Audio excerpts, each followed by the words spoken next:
Hello बच्चों। D orbitals, D block के तत्वों की बात मैंने की। वहाँ पे जो ये तीसरा वीडियो है उससे रिलेटेड, और हमेशा ये पूछा जाता है कलर के बारे में या कलर कंपाउंड। तो डी ब्लॉक के तत्व कलर कंपाउंड क्यों बनाते हैं, ये क्वेश्चन पूछा जाता है। तो इस क्वेश्चन की तैयारी के लिए हमें बहुत सारे वैरायटी के क्वेश्चन मिलेंगे। उनकी तैयारी के लिए हमें तीन चीज़ें मुख्यतः याद रखनी पड़ेंगी। पहला है डी ट्रांजिशन, दूसरा है चार्ज ट्रांसफ़र, और तीसरा है number percentage of covalent character. एक एक करके इन्हें हम डिस्कस करते हैं। तो सबसे पहले बात करेंगे हम डी ट्रांजिशन की। तो डी ट्रांजिशन बोलने से ही आपको लगेगा कि सभी डी ब्लॉक के ऑर्बिटल एलिमेंट्स में 3D की बात करें तो 3D है, 4D की बात करें तो 4D है, 5D की बात करें तो 5D ऑर्बिटल है।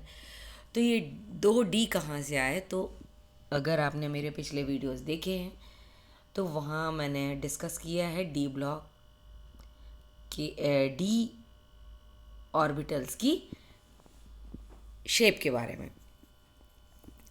तो अगर डी ऑर्बिटल्स के शेप देखें तो वो दो प्रकार से ओरिएंटेशन होता है उनका। तीन डी ऑर्बिटल्स हैं जो D X Y, D X Z और डी वाई जेड। इनका ओरिएंटेशन नॉन एक्सियल होता है, अर्थात ये निरक्षीय स्थिति में होते हैं, जबकि D X two minus Y two और डी जेड टू ये दोनों ऑर्बिटल्स एक्सियल पोजीशन में होते हैं। यह एक्सियल ओरिएंटेशन होता है और जिसे हिंदी में बोलते हैं हम अक्षीय स्थिति। तो इन स्थितियों के कारण इनमें आगे जाके आप उपसंयोजन रसायन में पढ़ेंगे, स्प्लिटिंग हो जाती है अक्षीय और निरक्षीय ऑर्बिटल्स के बीच में। अब ये जो स्प्लिटिंग है या विपाटन बोलना चाहिए, वो दो तरीके से हो सकता है, और जिसमें कुछ में ऐसा होता है कि जो तीन D X Y, D X Z, D Y Z orbitals होते हैं उन्हें हम कहते हैं T2G, और जबकि D X two minus Y two और डी जेड टू को बोलते हैं हम EG। तो कुछ हाइब्रिडाइजेशन में वो डिटेल में हम कोऑर्डिनेशन केमिस्ट्री में पढ़ेंगे, इसलिए मैं आपको बता सकती हूँ यहाँ पे शॉर्ट में कि T2G कई बार लो एनर्जी लेवल पे होता है और EG हाई पे, और कुछ में EG लो एनर्जी लेवल पे होता है और T2G हाई एनर्जी लेवल पे। तो जब इलेक्ट्रॉन्स को एनर्जी दी जाती है तो ये मूव करते हैं ग्राउंड स्टेट वाले ऑर्बिटल से हाई एनर्जी वाले ऑर्बिटल्स की ओर, और जिसे ही हम कहते हैं डी ट्रांजिशन। अब ये ट्रांजिशन T2G से EG भी हो सकता है और EG से T2G हो सकता है। तो जब ये ऑर्बिटल्स में इलेक्ट्रॉन ट्रांसमिट होते हैं तो जैसा हम जानते हैं कि एनर्जी एक लिमिटेड पीरियड तक उनको एक्साइटेड स्टेट में रख सकती है, उसके बाद वो एनर्जी लॉस करके अपनी ग्राउंड स्टेट में आ जाते हैं।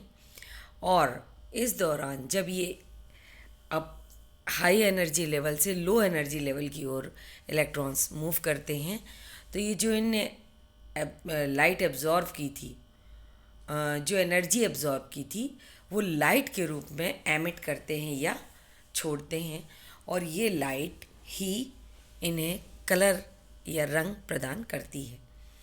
अब जो लाइट होती है वो कैसी होती है, किस प्रकार की लाइट यहाँ पे शो होगी, कौन सा कंपाउंड कैसा होगा, तो इसके लिए आपको याद रखना पड़ेगा कि यहाँ पूरक रंग दिखाई देते हैं। तो एब्जॉर्ब्ड कलर जो होते हैं, एब्जॉर्ब जो एनर्जी होगी या लाइट होगी वो डिफरेंट रहेगी, और जो कलर शो होगा वो कॉम्प्लीमेंट्री कलर शो होता है, जैसे कि हम पूरक रंग कहते हैं।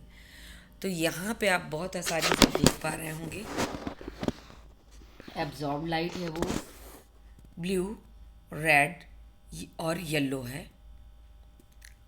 और अगर ब्लू लाइट एब्जॉर्ब कर रहे हैं तो वो कंपाउंड दिखेगा हमें ऑरेंज कलर का, यहाँ पे आप देख सकते हैं। और एक और छोटा सा मैंने यहाँ बनाया हुआ है, ये देखेंगे तो अगर ब्लू लाइट एब्जॉर्ब की है तो ऑरेंज कलर दिखेगा, रेड लाइट एब्जॉर्ब की है तो ग्रीन कलर का कंपाउंड दिखेगा या कॉम्प्लेक्स दिखेगा, और येलो लाइट अगर एब्जॉर्ब की है तो वायलेट कलर का दिखेगा। तो ये क्वेश्चन बहुत बार पूछा जाता है कि लाइट अगर ये एब्जॉर्ब की है तो कलर कौन सा दिखेगा। तो सबसे पहले तो कॉम्प्लीमेंट्री कलर ही दिखता है, ये हमको ध्यान में रखना है। और कौन सी लाइट के लिए कौन सा कॉम्प्लीमेंट्री कलर है ये आप ध्यान से देख लेंगे।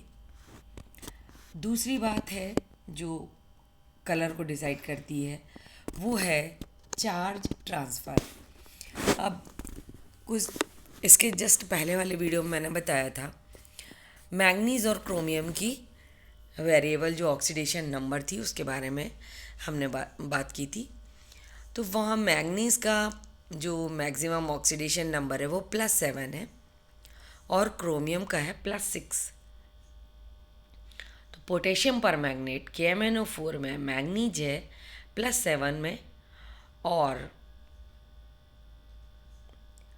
क्रोमियम पोटेशियम डाइक्रोमेट K2Cr2O7 में क्रोमियम है +6 ऑक्सीडेशन स्टेट में। तो जब ये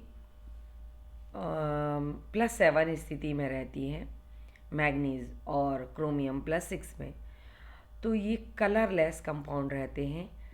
लेकिन यहाँ पे जब चार्ज ट्रांसफ़र होता है और ये चार्ज ट्रांसफ़र होता है, ऑक्सीजन 2- एक इलेक्ट्रॉन देता है और ये मैंगनीज़ के साथ जुड़ के ये इलेक्ट्रॉन मैंगनीज़ को अब हो जाता है Mn+6 कंडीशन में, और इसलिए यहाँ पे ये पर्पल कलर का दिखाई देने लगता है।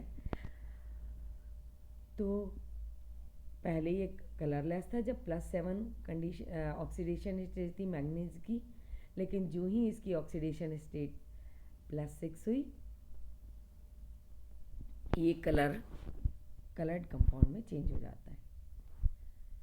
इसके बाद जो तीसरी बात थी कलर के लिए वो थी परसेंटेज ऑफ कोवेलेंट कैरेक्टर, अर्थात जो सहसंयोजी गुण है वह कितना प्रतिशत है।